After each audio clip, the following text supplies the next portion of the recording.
Bersama Awampedia, berbagi informasi, berbagi kebaikan. Ya, kali ini kita akan ngomongin penyakit hepatitis B dan vaksin atau imunisasinya.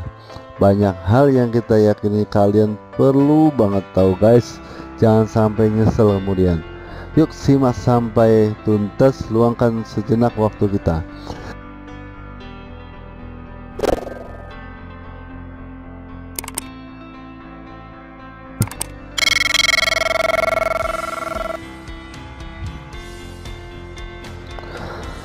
Penyakit hepatitis merupakan masalah kesehatan masyarakat dunia, termasuk Indonesia.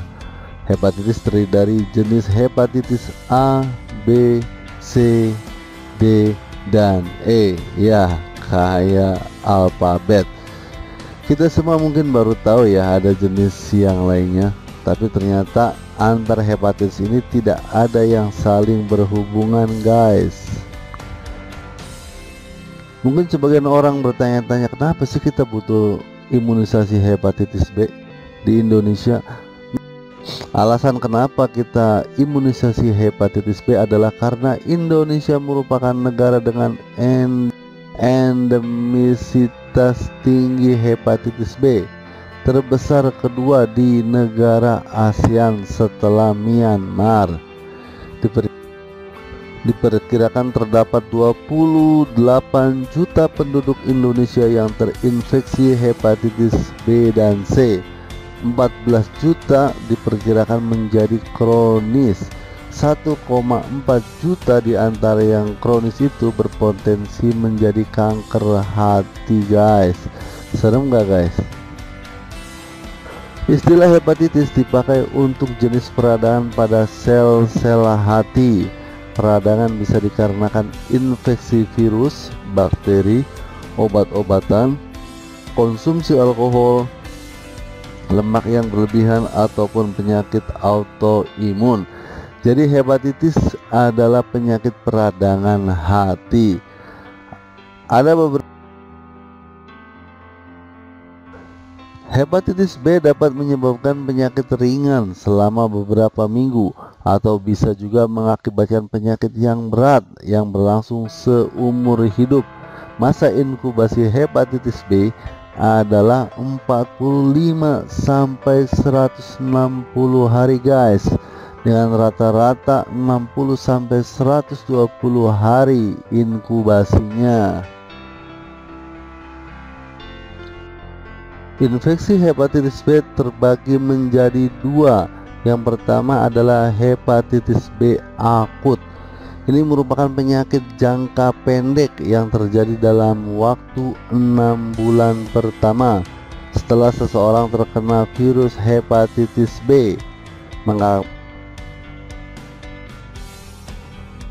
mengakibatkan gejala seperti demam, kelelahan, hilang nafsu makan, mual-mual, dan atau muntah-muntah, menyebabkan penyakit kuning kulit atau mata yang menguning, urin yang gelap seperti teh, buang air besar dengan kotoran berwarna seperti tanah liat, ataupun menyebabkan nyeri otot, nyeri sendi, dan nyeri pada perut.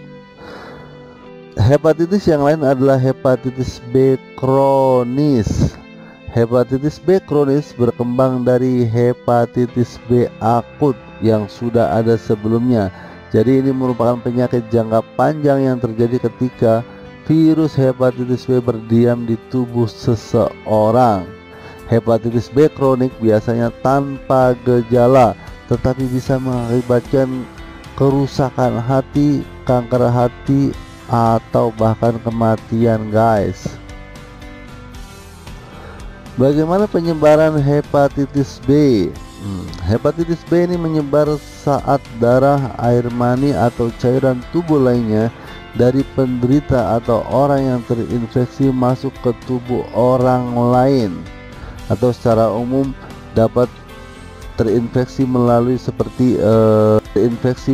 seperti saat kelahiran, yaitu bayi yang ibunya terinfeksi dapat ikut terinfeksi saat dilahirkan atau setelah kelahiran. Ini juga alasan kenapa bayi baru lahir buru-buru diberikan vaksin HB0 supaya segera terlindungi dari penyakit ini. Yang kedua adalah benda-benda yang dipakai secara bersamaan, seperti pisau cukur atau sikat gigi yang dipakai bersamaan dengan orang yang terinfeksi. Yang ketiga adalah penyebarannya berupa kontak dengan darah atau luka terbuka milik orang yang terinfeksi. Nah, ini bahayanya bagi tenaga-tenaga medis nih, harus pakai sarung tangan atau kita. Pola penyebaran yang lain adalah melalui hubungan seks dengan pasangan yang terinfeksi, hubungan seks dengan beberapa orang yang berbeda, atau hubungan seks melalui anus akan meningkatkan risiko terkena hepatitis B. Nah guys, buat mereka yang mau nikah, idealnya dilakukan pemeriksaan kesehatan dan pemberian vaksin jika diperlukan. Yang kelima adalah penggunaan jarum suntik bersamaan atau peralatan injeksi obat-obatan lainnya.